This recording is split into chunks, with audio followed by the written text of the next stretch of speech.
মহান মে দিবসে জেলায় জেলায় র্যালি। শ্রমিকদের শ্রমে ঘামে চা উৎপাদনের লক্ষ্যমাত্রা ছাড়লেও কমেনি বঞ্চনা। কৃষি খাতে বৈষম্যের শিকার বেশিরভাগ নারী শ্রমিক। আমাদের যে চা শ্রমিকদের কোনো দিকে শান্তি নেই, এটাই আমাদের দুঃখ।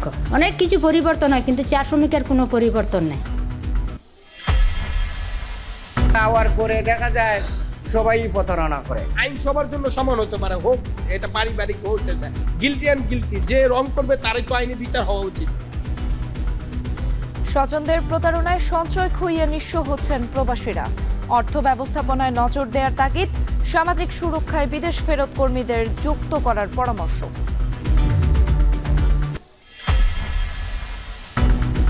উজানের ঢল ও বর্ষণ কমলেও এখনো পানির নিচে হাওরের অনেক ফসলি জমি। নতুন করে বৃষ্টি না হওয়ায় স্বস্তি, অবশিষ্ট ধান কাটা ও মাড়াইয়ে ব্যস্ত কৃষক।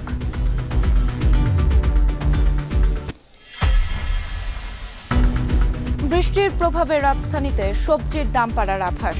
সরবরাহ কমায় বেড়েছে কাঁচামরিচ, টমেটো, পেঁপের দাম। দেশি মাছের দরেও অস্বস্তি।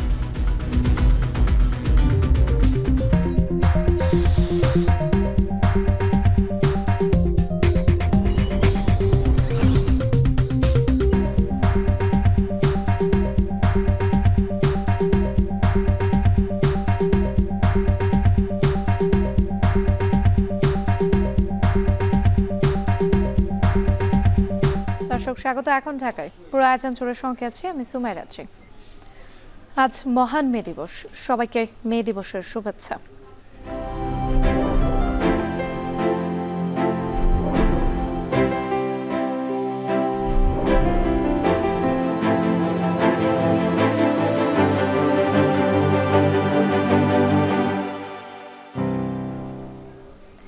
চা বাগানে বসবাসরত শ্রমিকদের শ্রমে ঘামে প্রতি বছর চা উৎপাদনের লক্ষ্যমাত্রা ছাড়িয়ে গেলেও কমেনি তাদের বঞ্চনা আর দরিদ্রতা। দ্রব্যমূল্য পাল্লা দিয়ে বাড়লেও চা শ্রমিকদের মজুরি সেভাবে বাড়ে না।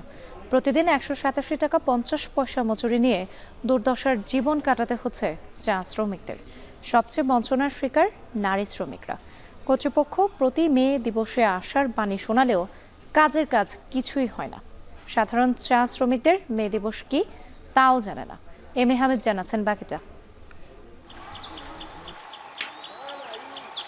লংলা চা বাগানের হনুমান টিলার 50 বছর বয়সী চা শ্রমিক মালতী ভর সকাল 9টা থেকে বিকেল 5টা পর্যন্ত বাগানে পাতা তোলেন। সারাদিনে যা মজুরি পান তাতে সংসার চলে না। ঘরের অবস্থাও ভালো নয়, চাল দিয়ে পানি পড়ে। 2 মেয়েকে নিয়ে কষ্টের জীবন তার। আমাদের যে চা শ্রমিকদের কোনো দিকে শান্তি নেই, এটাই আমাদের দুঃখ। একই অবস্থা মাদ্রাজি টিলার সুভদ্রা নাইডুর। কষ্ট করে নিজেই একটি ঘর বানিয়ে মামার বাড়িতে থাকেন মা ও বোনের ছেলেকে নিয়ে। অনেক কিছু পরিবর্তন হয়, কিন্তু চা শ্রমিকের কোনো পরিবর্তন নেই। প্রায় একই অবস্থা সকল নারী চা শ্রমিকের। ঘর, জমি, সুপেয় পানি ও স্যানিটেশন সহ নানা সমস্যা। সেকশনে বৃষ্টিতে ভিজে এসে বাড়িতে টিনের চাল ছিদ্র থাকায় সেখানেও ভিজতে হচ্ছে। এই যে জায়গাতে থাকি, এই জায়গাগুলোতে আমার তো ট্যাক্স দেওয়া লাগে। যে বাসাতে আমরা গরু ঘুমাইতে আসি, সেই ঘরটা তো আমাদের নাই। ঘরেও শান্তি নেই আমাদের, বাইরেও শান্তি নেই। সরকারিভাবে 6 মাসের মাতৃত্বকালীন ছুটি থাকলেও চা শ্রমিকরা সে ছুটি থেকে বঞ্চিত। এমনকি সন্তান প্রসবের আগের দিন পর্যন্ত কাজ করলেও পাচ্ছেন না ন্যায্য মজুরি। 250 বছর ধরে বাগানে বসবাস করলেও ভূমির মালিকানা থেকে আজও বঞ্চিত তারা। নারী শ্রমিকদের জন্য বাগানগুলোতে নেই শৌচাগার, বিশুদ্ধ পানি কিংবা বিশ্রামাগার। সেকশনও গেলে এমন কি যে বাথরুমের জায়গা নাই, লেফটিনের জায়গা নাই। আমাদের মে দিবস হয়, মে দিবসে অনেক মানুষের লড়াচড়া দেয়, কিন্তু আমাদের ভাগ্যের পরিবর্তন হয় না। চা বাগানের নারী শ্রমিকদের চিকিৎসা, সঠিক মজুরি আর গর্ভকালীন ছুটি কোনোটাই মেলে না। বর্তমান সরকার এই বিষয়ে পদক্ষেপ নেবেন এমনটাই চান এই চা শ্রমিক নেত্রী। মে দিবসের যে একটা দাবি দেওয়া থাকে, স্লোগানের উপরে সীমাবদ্ধ থাকে। আসলে এখন পর্যন্ত মে দিবসের কোনো দাবি দেওয়া এখন পর্যন্ত পূরণ হয়নি। আদৌ ভবিষ্যতে হবে কিনা তারও কোনো নিশ্চয়তা নেই। চা শ্রমিকদের সংগঠন প্রতিবছর মে দিবসে শ্রমিক সমাবেশে তাদের দাবি দেওয়া তুলে ধরে আসছে। অভিযোগ আছে, মালিক শ্রমিক দ্বিপাক্ষিক চুক্তি হলেও অনেক বাগান কর্তৃপক্ষ কাজের সমান মজুরি দিচ্ছে না। নারীরাই কিন্তু চা বাগানে বেশিরভাগ পরিশ্রম করে থাকেন। এই নারীদেরকে কিন্তু তেমন একটা সুগম পরিবেশ নাই। চা বাগানে যেটা বলেন টিলা টাক্কর পাহাড়ে উঠে কিন্তু নারীরা কাজ করে। দেশে নিবন্ধিত ১৬৯টি চা বাগানে কাজ করেন প্রায় ১.৫ লক্ষাধিক শ্রমিক, যার ৫২%-এরও বেশি নারী শ্রমিক। মৌলভীবাজারে ৯৩টি চা বাগানে কাজ করেন প্রায় ১ লাখ শ্রমিক। তাদের আশা, মে দিবসে ভূমির মালিকানা সহ তাদের দাবিগুলো বাস্তবে রূপ দিয়ে জীবনমান উন্নয়নে এগিয়ে আসবে সরকার। এখন মৌলভীবাজার। দেশের কৃষি শ্রমশক্তির সাথে জড়িত প্রায় ৪৬% নারী শ্রমিক মজুরি বৈষম্যের শিকার। কৃষি অর্থনীতিবিদরা বলছেন, বৈষম্য কাটাতে নারী বান্ধব কৃষি প্রযুক্তি যুক্ত করার পাশাপাশি এই খাতের শ্রমিকদের সামাজিক নিরাপত্তা বাড়ানো জরুরি। পাশাপাশি প্রথা ভেঙে নারী শ্রমিকদের কৃষক হিসেবে স্বীকৃতি দেওয়াও তাগিদ তাদের। সাজিদ আরাফাত জানাচ্ছেন বাকিটা।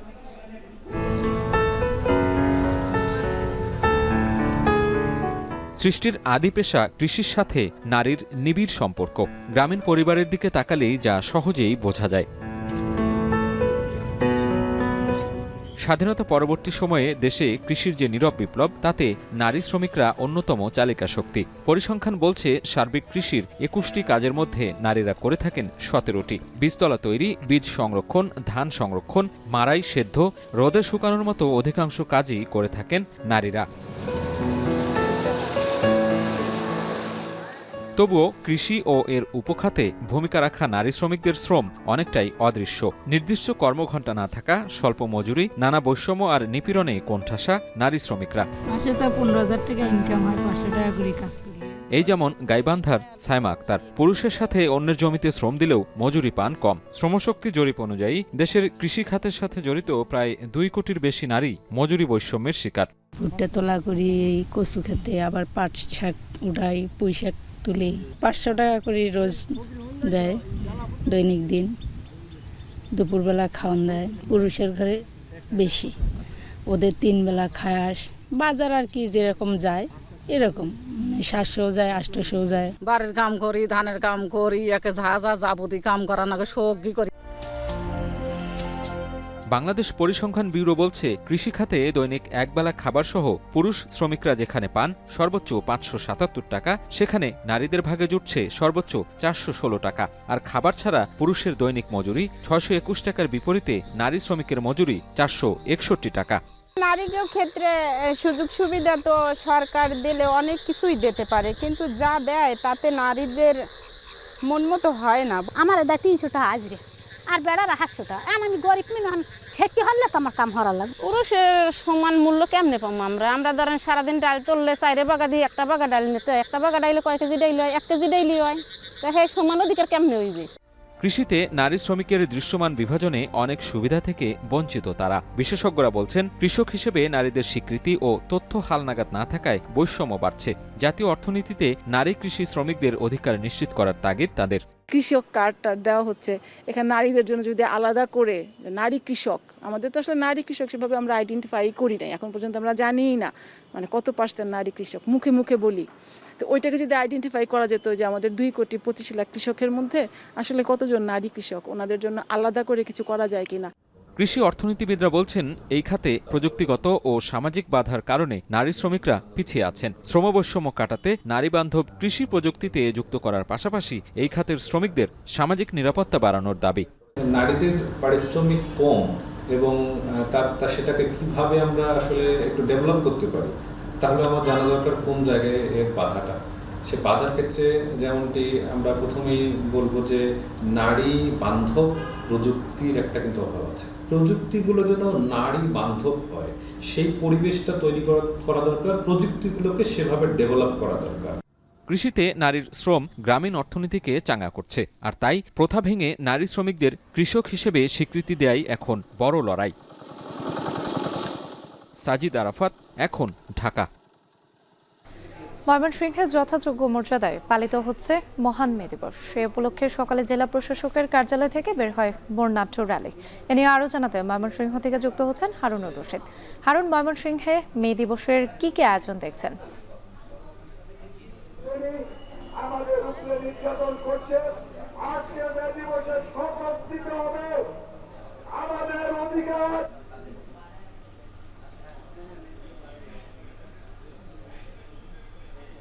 নানা অনুষ্ঠানের মধ্য দিয়ে মহান মে দিবস উদযাপিত হচ্ছে।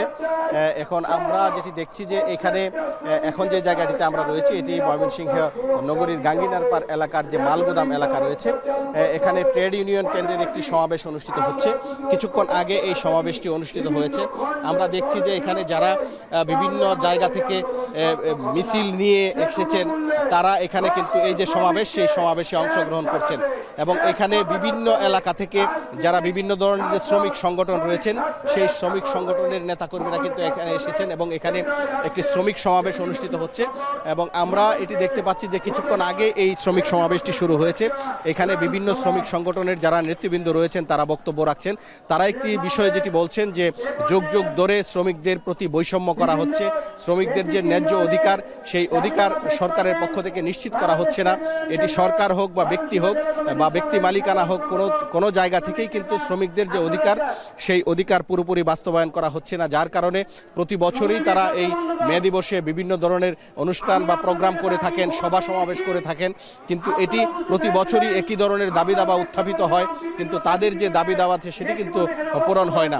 আজকের এই যে সমাবেশ, এখান থেকে শ্রমিক নেতারা যেটি বলছেন যে শ্রমিক অধিকার আদায়ের জন্য তারা যখন বিভিন্ন ধরনের কর্মসূচি পালন করেন এর প্রেক্ষিতে কিন্তু তাদের উপর বিভিন্ন সময় হামলা হয়, বিভিন্ন ধরনের মামলা দিয়ে হয়রানি করা হয় এবং আজকে এই সমাবেশ থেকে শ্রমিক নেতারা বলছেন যে এখানে যে সমস্ত শ্রমিক নেতাদের উপরে বা শ্রমিকদের উপরে বিভিন্ন সময় মামলা দেওয়া হয়েছে সেই মামলাগুলো প্রত্যাহার করতে হবে এবং শ্রমিকদের যে অধিকার রয়েছে সেটি নিশ্চিত করার জন্য রাষ্ট্রকে ভূমিকা রাখতে হবে এবং তারা যেটি বলছেন যে আজকে এই সময়ে এসেও এখনো শ্রমিকদের যে মজুরি বৈষম্য রয়েছে, বিশেষ করে নারী শ্রমিক এবং পুরুষ শ্রমিক তারা এই পুরুষ শ্রমিক এবং নারী শ্রমিকদের যে শ্রমিক বৈষম্য রয়েছে সেটি নিরসন করতে হবে এবং এটি যুগ যুগ ধরে এটি চলছে। এটির বিরুদ্ধে বিভিন্ন সময় বিভিন্ন ধরনের কথা বলা হলেও এখানে কিন্তু তাদের যে ন্যায্য অধিকার সেই অধিকার কিন্তু বাস্তবায়ন করা হয়নি এবং এই বাস্তবায়ন না করার কারণে কিন্তু শ্রমিকদের মধ্যে কিছুটা ক্ষোভ রয়েছে। তারা আজকে স্লোগানে এবং বক্তব্যে সেই তাদের যে ক্ষোভ সেটি কিন্তু প্রকাশ করছেন। আমরা দেখেছি এখন এখানে বাংলাদেশ ট্রেড ইউনিয়ন কেন্দ্র ময়মনসিংহ জেলা শাখার শ্রমিক সমাবেশ অনুষ্ঠিত হচ্ছে। এর আগে জেলা প্রশাসনের উদ্যোগে মে দিবস উপলক্ষে একটি বর্ণাঢ্য র্যালি বের করা হয়, জেলা প্রশাসকের কার্যালয় থেকে র্যালিটি বের করা হয় এবং সেখানে র্যালির উদ্বোধন করেছিলেন ময়মনসিংহ সদর 4 আসনের সংসদ সদস্য আবু ওয়াহাব আকন্দ ওয়াহিদ এবং জেলা প্রশাসনের কার্যালয় থেকে সেই র্যালিটি বের হয়ে শহরের প্রধান সড়ক প্রদক্ষিণ করে টাউন হল প্রাঙ্গণে এসে শেষ হয় এবং সেখানে সংক্ষিপ্ত সমাবেশ হয়। আমরা দেখেছি যে সেই সমাবেশেও ময়মনসিংহের বিভিন্ন শ্রমিক সংগঠনের নেতাকর্মীরা অংশগ্রহণ করেছেন এবং এই মুহূর্তে মালগুদাম এলাকায় এখানে ট্রেড ইউনিয়ন কেন্দ্রের একটি সমাবেশ চলছে। এই সমাবেশেও আমরা দেখতে পাচ্ছি যে বিভিন্ন ধরনের সংগঠন এখানে কিন্তু অংশগ্রহণ করেছে। আমরা যেমন দেখতে পাচ্ছি ময়মনসিংহ বালি শ্রমিক ইউনিয়ন, ময়মনসিংহ দোকান কর্মচারী ইউনিয়ন, রাজ উস্তাগার নির্মাণ শ্রমিক সমিতি দেখেছি, বিভিন্ন সংগঠন অর্থাৎ শ্রমিকদের যত সংগঠন রয়েছে সব সংগঠনেরই প্রতিনিধিত্ব বা নেতাকর্মীরা কিন্তু এই যে ট্রেড ইউনিয়ন কেন্দ্রের যে সমাবেশ চলছে সেই সমাবেশে এসে অংশগ্রহণ করেছেন এবং এই সমাবেশ থেকে শ্রমিক নেতৃবৃন্দের একটাই দাবি, সেটি হচ্ছে শ্রমিকদের প্রতি যে বৈষম্যমূলক আচরণ করা হয়, শ্রমিকদের যে ন্যায্য অধিকার দীর্ঘদিনেও যে অধিকার বাস্তবায়ন হয়নি সেই অধিকার বাস্তবায়নে সরকার এবং রাষ্ট্রকে ভূমিকা রাখতে হবে, এটি তারা প্রত্যাশা করছেন। তো এই ছিল আমার কাছে ময়মনসিংহ থেকে মহান মে দিবস উপলক্ষে যে শ্রমিক সমাবেশ চলছে ট্রেড ইউনিয়ন কেন্দ্রের তার সর্বশেষ। মহান মে দিবস উপলক্ষে জেলা প্রশাসকের কার্যালয় থেকে বের হয় বর্ণাঢ্য র্যালি। এ নিয়ে বিস্তারিত জানাচ্ছিলেন হারুনুর রশিদ। এদিকে মে দিবস ঘিরে বিএনপির শ্রমিক সমাবেশ ঘিরে প্রস্তুত নয়াপল্টনের সমাবেশ স্থল। নেওয়া হয়েছে কয়েক স্তরের নিরাপত্তা। প্রতিকূল আবহাওয়া উপেক্ষা করে ছোট বড় মিছিল নিয়ে সমাবেশ স্থলে যোগ দিচ্ছেন জাতীয়তাবাদী শ্রমিক সংগঠনগুলোর নেতাকর্মীরা। এ নিয়ে আরও জানাতে রাজধানীর পল্টন থেকে যুক্ত হচ্ছেন রাজু আহমেদ। রাজু, সমাবেশ স্থলে নেতাকর্মীদের সমাগম শুরু হয়েছে কিনা, সার্বিক প্রস্তুতি কেমন দেখছেন?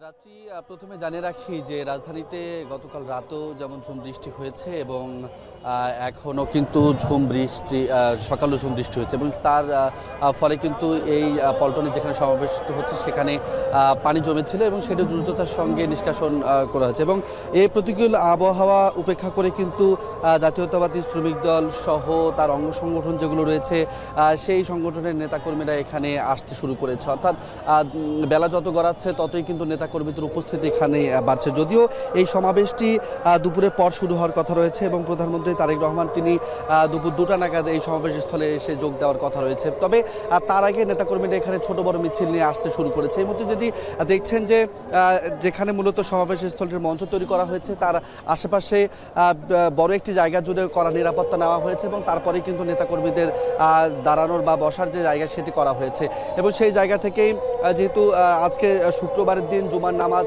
আছে, নামাজের পরে আরও জনসমাগম এখানে বাড়তে পারে বলে কিন্তু ধারণা করা হয়েছে। আমরা এখানে শ্রমিকদের সঙ্গে কথা বলছি, তারা যেমনটি বলছেন যে যেহেতু শ্রমিকদের অধিকার আদায়ের দিন এটি, এই দিনে যেহেতু শ্রমিকরা তাদের লড়াই সংগ্রামের যে মাহাত্ম্য তুলে ধরেছিল, সারা বিশ্বের কাছে যে মর্যাদা আসলে তারা চেয়েছিল সেই মর্যাদার জায়গাটা অক্ষুণ্ণ রাখতে মূলত এই দিনটিকে তারা স্মরণ করেছেন এবং সেই জায়গা থেকে মূলত তারা আজকের এই দিনটি পালনের জন্য আজকে এখানে এসেছেন এবং সেই জায়গা থেকে সরকারের প্রতি নেতাকর্মীদের আহ্বান রয়েছে এবং যারা শ্রমিক রয়েছেন তারা আহ্বান রয়েছে শ্রমিকদের ন্যায্য অধিকার যেন প্রতিফলন হয় আগামী দিনগুলোতে, সেই বাস্তবতা মূলত তারা চেয়েছেন।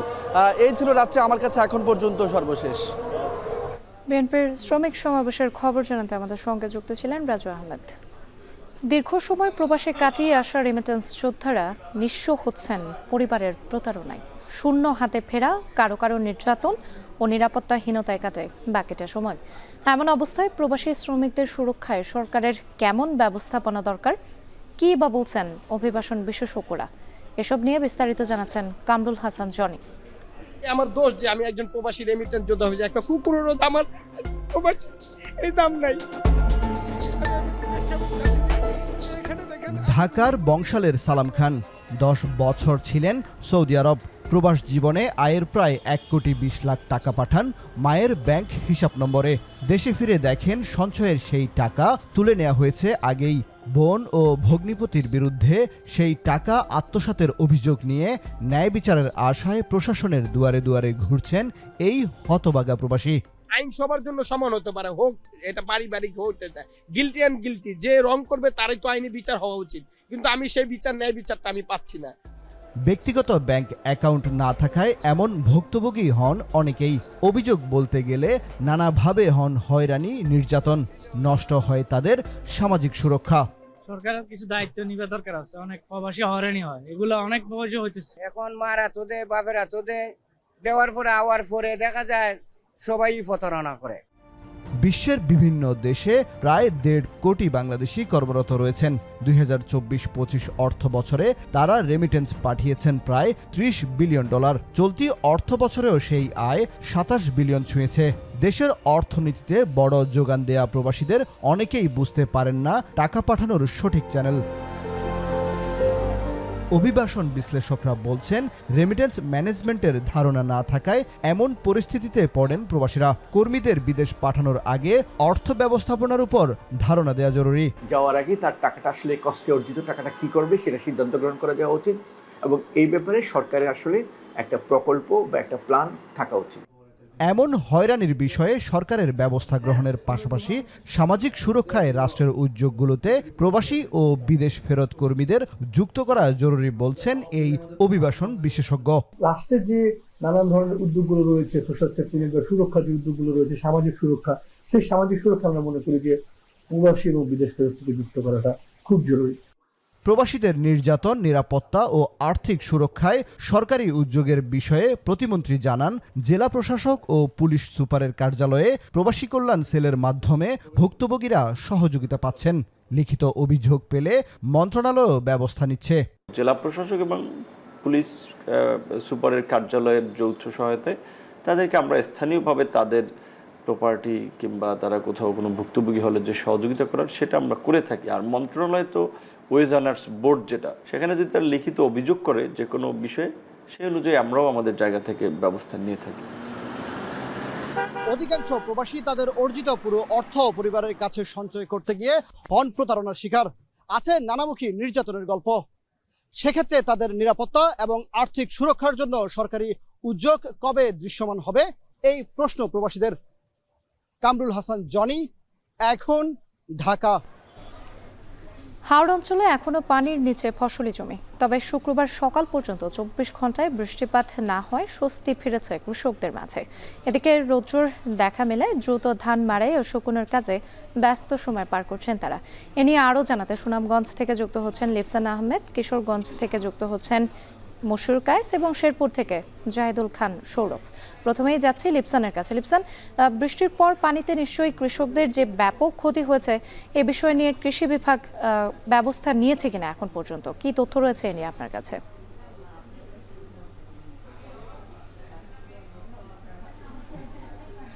রাত্রে আমরা যদি বলি, যেহেতু এটি হাওড়া এলাকা, এখানকার যে কৃষকরা যদি তাদের স্বপ্নের এই সোনালী ধান গড়ে তুলতে পারেন তাহলে কিন্তু তাদের মুখে হাসি ওঠে। তবে আমরা যদি বলি টানা বৃষ্টিপাত কিংবা যে বজ্রপাত সহ যে বৃষ্টিপাত হয়েছে তাতে কিন্তু সুনামগঞ্জের 137টি হাওরের মধ্যে কিন্তু অধিকাংশ হাওরে কিন্তু জলাবদ্ধতা সৃষ্টি হয়ে কিন্তু তাদের যে কষ্টের ফসল সেটি কিন্তু তলিয়ে গেছে। সেই সাথে যদি বলি আমরা টানা এই বৃষ্টিপাতে কিন্তু সুনামগঞ্জে দেকার হাওর, কচ্চার হাওর, মাটিয়ানা হাওর সহ যে বেশ কয়েকটি হাওর ছিল সেখানে কিন্তু আসলে কৃষকরা তাদের যে ধান সেটি কিন্তু আসলে এক মুঠো ধানও কিন্তু তারা গড়ে তুলতে পারেনি। তবে আমরা দেখেছি গতকাল থেকে আজকে পর্যন্ত কিন্তু সুনামগঞ্জে কোনো বৃষ্টিপাত হয়নি। তবে আমরা যদি বলি দুপুর অর্থাৎ এখন থেকে কিন্তু সুনামগঞ্জের আকাশ কিছুটা কালো করে এনেছে, সেই সাথে ঝড়ো বাতাসও কিন্তু শুরু হয়েছে। সেই সাথে যদি বলি যে কৃষকরা কিন্তু যেহেতু গতকালকে রুদ্র দেখা মিলেছে, আজকে সকাল থেকে রুদ্র দেখা কিছুটা মিললেও কিন্তু সেই সুযোগে কিন্তু কৃষকরা তাদের যে ধান অর্থাৎ আমরা দেখেছি হাওড়ের যে ধানগুলো রয়েছে সেই অবশিষ্ট ধান সেগুলো কিন্তু আসলে কৃষকরা দ্রুত কাটার চেষ্টা করছেন। সেই সাথে যদি বলি যে ধানগুলো তারা আগেই কেটেছিলেন সেগুলো কিন্তু তারা দ্রুত মারাই কিংবা শুকানোর চেষ্টা করছেন। সেই সাথে যদি বলি কৃষকরা যেটি বলছেন, যদি আগামী 3 থেকে 4 দিন সুনামগঞ্জে বৃষ্টিপাত না হয়ে কিন্তু আসলে যদি রুদ্রের দেখা মিলে তাহলে কিন্তু তাদের অবশিষ্ট যে ধান সেটা কিন্তু গড়ে তুলতে পারবেন। তবে কৃষি বিভাগের তথ্য থেকে পক্ষ থেকে কিন্তু ইতিমধ্যে বলা হয়েছে 13,000 হেক্টর ধান কিন্তু আসলে জলাবদ্ধতায় ক্ষতিগ্রস্ত হয়েছে। তবে বাস্তব চিত্র আমরা যদি বলি প্রায় 20,000 হেক্টর অর্থাৎ কৃষক কিংবা কৃষকের যে সংগঠনগুলো রয়েছে তারা 20,000-এর উপরে কিন্তু এই ধান ক্ষতিগ্রস্ত হয়েছে বলে আমাদেরকে জানিয়েছেন। সেই সাথে জেলা প্রশাসনের পক্ষ থেকে পানি উন্নয়ন বোর্ড কিংবা জেলা প্রশাসন বলছে এই জেলায় এখনো কিন্তু বন্যার একটি শঙ্কা রয়েছে। তবে যদিও সেই বন্যা মোকাবেলা কিন্তু ইতিমধ্যে তারা সকলেই প্রস্তুতি নিয়ে রেখেছেন। রাত্রি সুনামগঞ্জের খবর শুনছিলাম, এবার একটু কিশোরগঞ্জে যেতে চাই মশুর কায়েসের কাছে। কায়েস, আজ আবারও বৃষ্টির সম্ভাবনা রয়েছে কিনা? সকাল থেকেই তো বৃষ্টি পড়ছে, আবহাওয়া অফিস জানিয়েছে বৃষ্টি পড়ার আবারও একটা সম্ভাবনা রয়েছে। কি পরিস্থিতি এখন চলছে সেখানে একটু জানাবেন।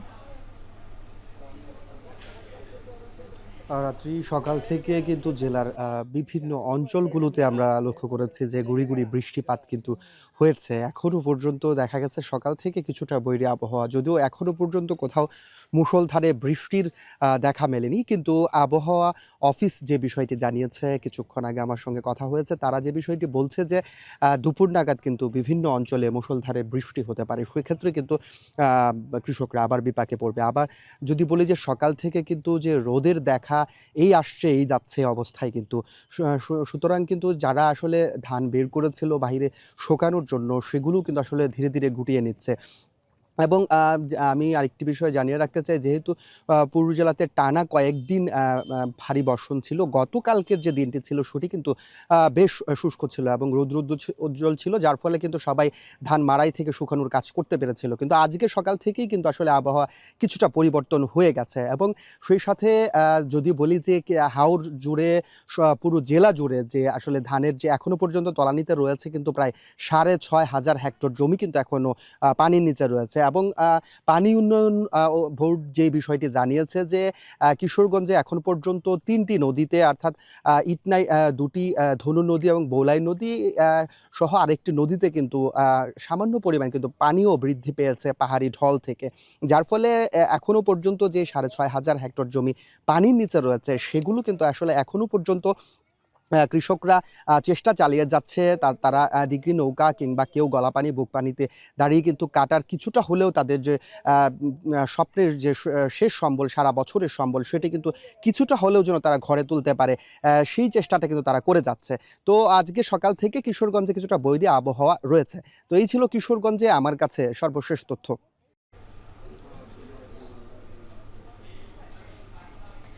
কিশোরগঞ্জের খবর শুনছিলাম, সেখানে আসলে এখন পর্যন্ত জমি পানির নিচে তলিয়ে রয়েছে, কৃষকরা সেটি উদ্ধার করার চেষ্টা করছে। এবার একটু রাসেলের কাছে যেতে চাই। রাসেল, আপনার কাছে কি তথ্য রয়েছে, এখন পরিস্থিতি আসলে কেমন?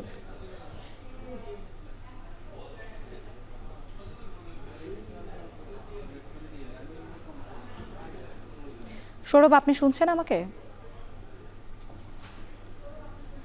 সৌরভ, এখনো কি অবস্থা, আসলে আপনার এখানের কি পরিস্থিতি? আপনি যেমনটি বলছিলেন, শেরপুরে কিন্তু আমরা দেখেছি গত সপ্তাহ থেকে কিন্তু আমরা দেখেছি যে সবচেয়ে বেশি ক্ষতিগ্রস্ত হয়েছে এই অঞ্চলের যে বুড়ো আবাদ। তো কৃষি বিভাগ আমাদেরকে জানিয়েছেন যে এই অঞ্চলের যে বুড়ো আবাদ, তো কৃষি বিভাগ আমাদেরকে জানিয়েছেন যে এখন পর্যন্ত প্রায় 250 হেক্টরের বেশি জমির বুড়ো আবাদ কিন্তু আংশিক এবং পুরোটাই পানির নিচে তলিয়ে আছে। তো আমি এখন যেখানে দাঁড়িয়ে আছি, এখানে কয়েক বিঘা জমির ধান গত সপ্তাহ খানিক আগে কিন্তু এখানকার একজন কৃষক কেটে জমিতে শুকানোর জন্য রেখেছিলেন, এবং তারপর থেকে কিন্তু টানা ভারী বর্ষা এবং কালবৈশাখী ঝড়ে তার জমির ধান কিন্তু এখানে পচে নষ্ট হয়েছে। তবে আমি বেশ কয়েকজন কৃষকের সাথে কথা বলছি, কৃষকরা আমাদের জানিয়েছেন যে বিশেষ করে এই টানা ভারী বর্ষা এবং কালবৈশাখী ঝড়ে যেগুলো নিচু জমি রয়েছে সেগুলো পানি নিষ্কাশনের ব্যবস্থা না থাকার কারণে এখন পর্যন্ত এই কাঁচা আধা পাকা ধান তারা কেটে কিন্তু বাড়িতে নিয়ে যাচ্ছেন। তবে কৃষকরা আরেকটা সংখ্যার কথা জানিয়েছেন যে এখন পর্যন্ত কিন্তু আজকে সকাল পর্যন্ত আমরা দেখেছি যে সূর্য দেখেন, যদি আবারও বৃষ্টি নামে এবং পানির যে ধারাবাহিকতা যদি বজায় থাকে তাহলে কিন্তু এই যে ক্ষতির পরিমাণ সেটি কিন্তু আরো অনেকটাই বাড়বে। তো কৃষি বিভাগ আমাদেরকে জানিয়েছেন এখন পর্যন্ত 70% ধান কাঁচা এবং আধা পাকা রয়েছে এবং 19% ধান কর্তনের উপযোগী রয়েছে। তো এখন পর্যন্ত কৃষকরা প্রায় পুরো জেলায় শেরপুরের যে 5টি উপজেলা রয়েছে এখানে কিন্তু 11% ধান তারা কেটে বাড়িতে নিয়ে যেতে পেরেছেন। তবে কৃষকরা বলছেন যে যেহেতু অনেকটা বৈরী আবহাওয়া এবং শ্রমিক সংকট রয়েছে, তারা নিজেরাই পরিবারের সদস্য নিয়ে এই আধা পাকা এবং কাঁচা ধান কেটে তারা কিন্তু বাড়িতে নিয়ে যাচ্ছেন। তবে তারা বলছেন যে এই আধা পাকা ধান কর্তনের ফলে কিন্তু যে ন্যায্য মূল্য তারা কিন্তু বঞ্চিত হচ্ছেন। এই কাঁচা ধান কিন্তু বাজারে তারা নিয়ে যাওয়ার পর 400 থেকে 500 টাকা মন প্রতি তারা বিক্রি করছেন, যেখানে শুকনো ধানের বাজার দর রয়েছে বর্তমান বাজার 900 থেকে 1000 টাকা কেজি মন প্রতি। তবে আমরা দেখেছি যে বিশেষ করে সীমান্তবর্তী উপজেলা যেগুলো রয়েছে শ্রীপুরটি, ঝিনাইগাতি এবং নালিতাবাড়ি, সেখানে পাহাড়ি ঢল এবং এই টানা বৃষ্টির ফলে সেখানে যে ভোগান্তি সেটি কিন্তু রাত্রে অনেকটাই বেড়েছে। তো সেখানকার কৃষকরা আমরা দেখেছি যে নৌকায় করে এবং কলা গাছের ভেলাই করে তারা কষ্ট করে ধান কেটে তারা বাড়িতে নিয়ে যাচ্ছেন। তবে কৃষি বিভাগ বলছে যে এখন পর্যন্ত যেহেতু বৃষ্টি হয়নি, তবে যদি বৃষ্টির পরিমাণটা কমে যায় তাহলে হয়তো পানি নেমে যাবে এবং কৃষকদের ক্ষয়ক্ষতির পরিমাণ অনেকটাই কমবে। তো রাত্রে এই ছিল শেরপুর থেকে বুড়ো আবাদের ক্ষয়ক্ষতি সর্বশেষ চিত্র আমার কাছে। হাওড় অঞ্চলে এখনো পানির নিচে তলিয়ে আছে ফসলি জমি, নিয়ে ঢাকার বাইরে থেকে যুক্ত ছিলেন সহকর্মীরা। দর্শক, নিচ্ছে আরেকটা বিরতি, সঙ্গেই থাকুন।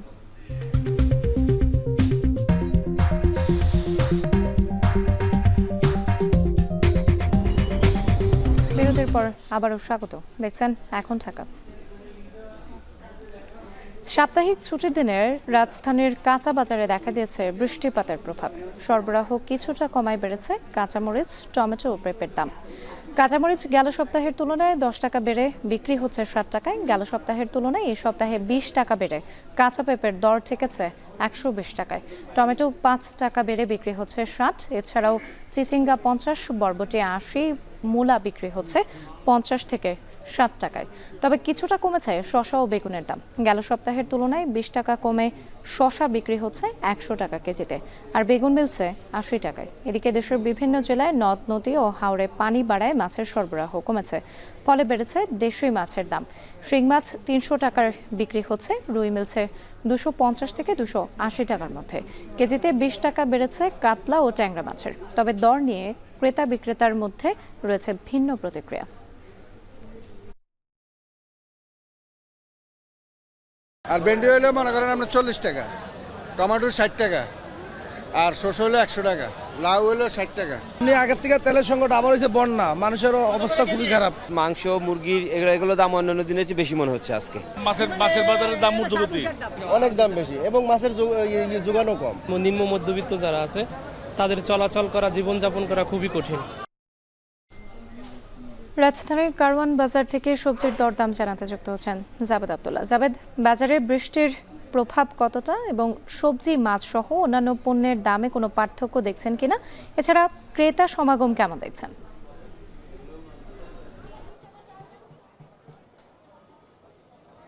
রাত্রি গ্রীষ্মের একেবারে শেষ মুহূর্ত, অর্থাৎ বৈশাখের একেবারে শেষ লগ্ন। এই সময়ে আমরা দেখেছি বাজারে কাঁচা শাকসবজির সরবরাহ স্বাভাবিক রয়েছে। বরবটি, করলা, পটলের দর অপরিবর্তিত রয়েছে। দাম বেড়েছে পেঁপের দাম, যেমনটি আপনি বলছিলেন, 5 টাকা বেড়ে টমেটো বিক্রি হচ্ছে 60 টাকা এবং পেঁপে 20 টাকা বেড়ে বিক্রি হচ্ছে 120 টাকা দরে। তবে কমেছে শশা 20 টাকা, শশা বিক্রি হচ্ছে 120 টাকা এবং একই সঙ্গে বেগুন বিক্রি হচ্ছে 80 টাকা দরে। এছাড়া অন্যান্য পণ্যের সরবরাহ ঠিক রয়েছে। বরবটি 80 টাকা দরে পাওয়া যাচ্ছে। তার পাশাপাশি আমরা মরিচ দেখেছি যে 60 টাকা দরে ভালো মানের মরিচ পাওয়া যাচ্ছে। একটু বলে রাখি যে দরগুলো, এগুলো পাইকারি দর। পাড়া মহল্লা থেকে এই সবজিগুলো কিনতে গেলে নগরবাসীকে একটু বাড়তি দাম গুনতে হবে।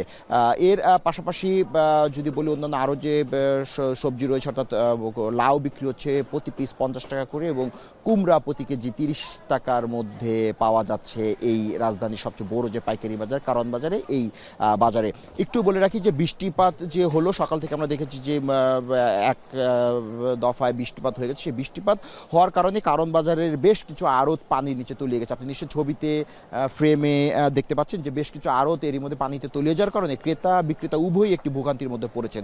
অর্থাৎ বিক্রেতারা বলছেন যে এই জলাবদ্ধতার কারণে বা এই যে পানি জমে আছে এই কারণে বিক্রি কিছুটা কমেছে, আর ক্রেতাদের অভিযোগ যে তারা চলাচলে স্বস্তি পাচ্ছেন না। এই নিয়ে মোটামুটি দুই পক্ষই অভিযোগ করেছেন, বিস্তর প্রতিক্রিয়া আমাদেরকে জানিয়েছেন। একটু ভিন্ন একটু তথ্য জানিয়ে রাখি যে এই 2025-26 যে অর্থ বছর, এই অর্থ বছরে বড় মৌসুমে সরকার যে ধান এবং চাল ক্রয় করবে, সেই ধান এবং চাল ক্রয়ের ক্ষেত্রে যে দর নির্ধারিত দর, সেই নির্ধারিত দর অপরিবর্তিত রেখেছে। তার মানে এভাবে বলা যাচ্ছে, আমি বিক্রেতাদের সঙ্গে কথা বলেছি, তারা বলছে যে আউশ, আমন এবং অন্যান্য মিনিক্যাট, নাজিরশাল চালের দর এখন পর্যন্ত অপরিবর্তিত রয়েছে। কোনো চালের দাম এখন পর্যন্ত বাজারে বৃদ্ধি হয়নি। শুধুমাত্র পোলাওর চাল 10 টাকা কেজিতে বেড়েছে। একটু বলে রাখি যে নানা জেলায় সৃষ্ট বন্যার কারণে অনেক ধান পানির নিচে তলিয়ে গেছে। ধারণা করা হচ্ছিল তার একটি প্রভাব হয়তো চালের বাজারে পড়বে, কিন্তু আমরা বিক্রেতাদের সঙ্গে কথা বলেছি, আড়তদারদের সঙ্গে কথা বলেছি, তারা বলছে যে এরই মধ্যে ধানের এবং চালের দাম না বাড়ার কারণে তার প্রভাব বাজারে পড়েনি। অর্থাৎ পূর্বে যে দাম ছিল চালগুলোর সেই দরেই চাল বিক্রি হচ্ছে। এভাবে তো একটু বলা যাচ্ছে যে চালের বাজার এখন পর্যন্ত স্থিতিশীল। রাত্রি এই ছিল আমার কাছে কারণ বাজার থেকে। বাজার পরিস্থিতির খবর জানাতে যুক্ত ছিলেন জাবেদ আব্দুল্লাহ। কোনোভাবেই কমছে না হামের প্রকোপ। বৃহস্পতিবার সকাল 8টা পর্যন্ত 24 ঘন্টায় নতুন করে আরও 2 শিশুর মৃত্যু হয়েছে। নতুন করে 84 জন এ রোগে আক্রান্তও হয়েছে। এ নিয়ে আরও জানাতে সরাসরি যুক্ত হচ্ছেন মাহবুব হাসান রিপন। রিপন, হাম পরিস্থিতি কেমন দেখছেন? টিকা কর্মসূচির পরেও আক্রান্তের হার কেন কমছে না, কি বলছেন চিকিৎসকরা? আর মৃত্যুর হার কিছুটা কমেছে কি?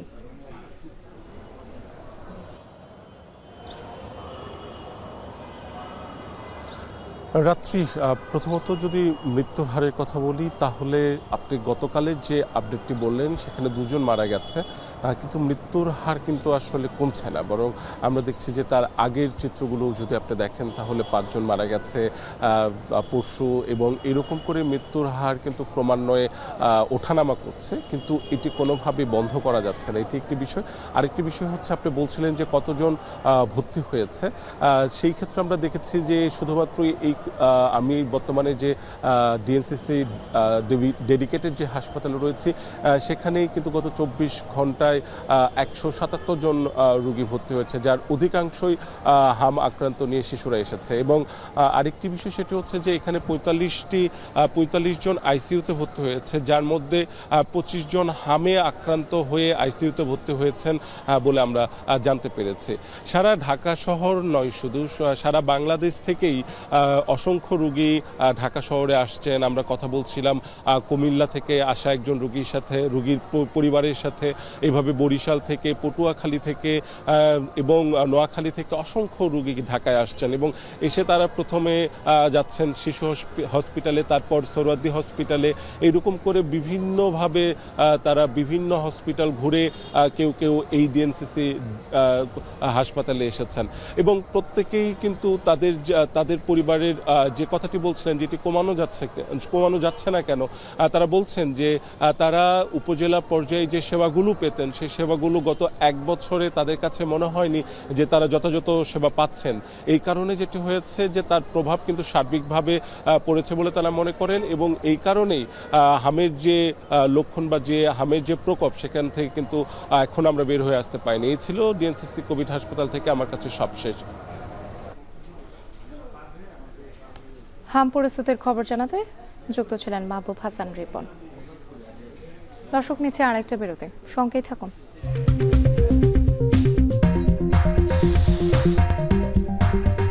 আবার স্বাগত, দেখছেন এখন ঢাকা। এবারে দেশের বাইরের প্রসঙ্গ। পশ্চিমবঙ্গের বিধানসভার নির্বাচন শেষে এবার ভোট গণনা কেন্দ্র নিয়ে তৃণমূল ও বিজেপির মধ্যে শুরু হয়েছে পাল্টাপাল্টি অভিযোগ। পোস্টাল ব্যালট কারচুপির অভিযোগে ভোট গণনা কেন্দ্রে স্ট্রং রুমের সামনে রাতভর পাহারায় ছিলেন মমতা বন্দ্যোপাধ্যায় সহ তৃণমূলের নেতাকর্মীরা। একই সময় অবস্থান নেন বিজেপির কর্মী সমর্থকরাও। এছাড়া এসব কেন্দ্রে রাখা ইভিএম নিয়েও শঙ্কায় তৃণমূল। কলকাতা থেকে বাকিটা জানাচ্ছেন দীপক দেবনাথ। আগামী 4 মে সোমবার পশ্চিমবঙ্গ বিধানসভা নির্বাচনের 294টি আসনের ভোটের ফলাফল জানানো হবে। ভোট গ্রহণ শেষে এখন চলছে গণনার শেষ মুহূর্তের প্রস্তুতি। বুধবার রাত থেকেই বেশ কয়েকটি সংস্থার বুথ ফেরত জরিপে পশ্চিমবঙ্গে বিজেপির এগিয়ে থাকার ইঙ্গিত পাওয়া গেছে। তৃণমূল প্রার্থী মমতার দাবি, অর্থের বিনিময়ে জরিপের ফলাফল নিজেদের পক্ষে দেখাতে বাধ্য করেছে বিজেপি। শুধু তাই নয়, গণনায় কারচুপি হতে পারে এমন শঙ্কায় দলীয় কর্মীদের স্ট্রং রুম ও ভোট গণনা কেন্দ্রগুলিতে পাহারা দেওয়ার নির্দেশ দেন মমতা। এরপরই কলকাতার ক্ষুদিরাম ভোট গণনা কেন্দ্রের সামনে পাহারায় বসেন তৃণমূলের নেতাকর্মীরা। মানিকতলা, বেলেঘাটা, শ্যামপুকুর, জোড়াসাঁকো, এন্টালি, চৌরঙ্গি এবং কাশীপুর বেলগাছিয়া এই আসনগুলোর ইভিএম নিয়ে আসা হয়েছে এই কেন্দ্রে। সিসিটিভি সহ নিরাপত্তায় চলছে 24 ঘন্টার নজরদারি। সুনির্দিষ্ট পরিচয়পত্র ছাড়া কাউকেই ভিতরে ঢুকতে দেওয়া হচ্ছে না। তবে ফলাফল প্রকাশের আগেই ভোট কারচুপি নিয়ে বিতর্কে জড়ালেন তৃণমূল ও বিজেপির কর্মী সমর্থকরা। ভোট গণনা কেন্দ্রের ভিতরে বহিরাগত লোক ঢুকেছে বলে অভিযোগ তৃণমূলের। এ সময় বিজেপির বেশ কয়েকজন নেতাকর্মী ক্ষুদিরাম কেন্দ্রে ছুটে আসেন। পাল্টাপাল্টি স্লোগানে এক পর্যায়ে দুই পক্ষের মধ্যে দেখা দেয় বিশৃঙ্খলা। এদিকে ভবানীপুরের শাখাওয়াত মেমোরিয়াল স্কুলের ভোট গণনা কেন্দ্রে উপস্থিত হন তৃণমূল প্রার্থী মমতা বন্দ্যোপাধ্যায়। তিনি হুঁশিয়ারি দেন, কেউ যদি ইভিএম লুটের চেষ্টা করে তাহলে জীবন মরণ লড়াই হবে। আমার কথা হচ্ছে, অধিকার প্রত্যেকেরই আছে।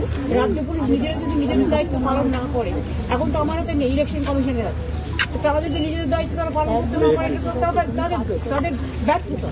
জবাবে প্রতিদ্বন্দ্বী বিজেপি প্রার্থী শুভেন্দু অধিকারী সামাজিক মাধ্যমে লেখেন, এই আসনে মমতা যতই চেষ্টা করুক নিয়মের বাইরে গিয়ে বাড়তি সুবিধা নিতে পারবেন না। এই এজেন্টরা বুঝতে চায়নি, তো কাউন্টিং এ কে যাবে? কাউন্টিং ওদের লোকই যাবে। যদিও ভোট কারচুপির অভিযোগ অস্বীকার করে মুখ্য নির্বাচনী কর্মকর্তা মনোজ আগরওয়াল জানান, তৃণমূলের অভিযোগ ভিত্তিহীন ও মিথ্যা।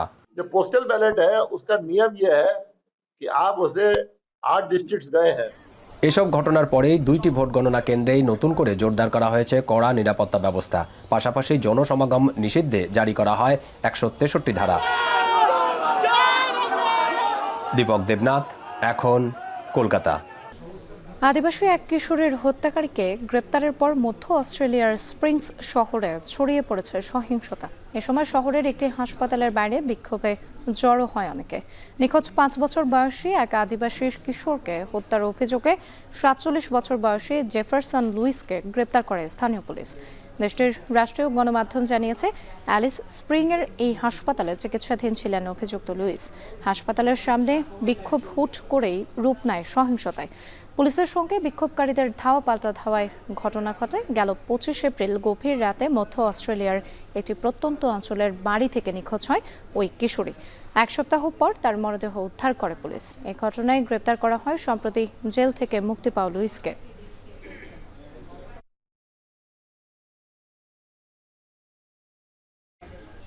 আর এই ছিল এখন ঢাকায়। এতক্ষণ সাথে থাকার জন্য ধন্যবাদ সবাইকে।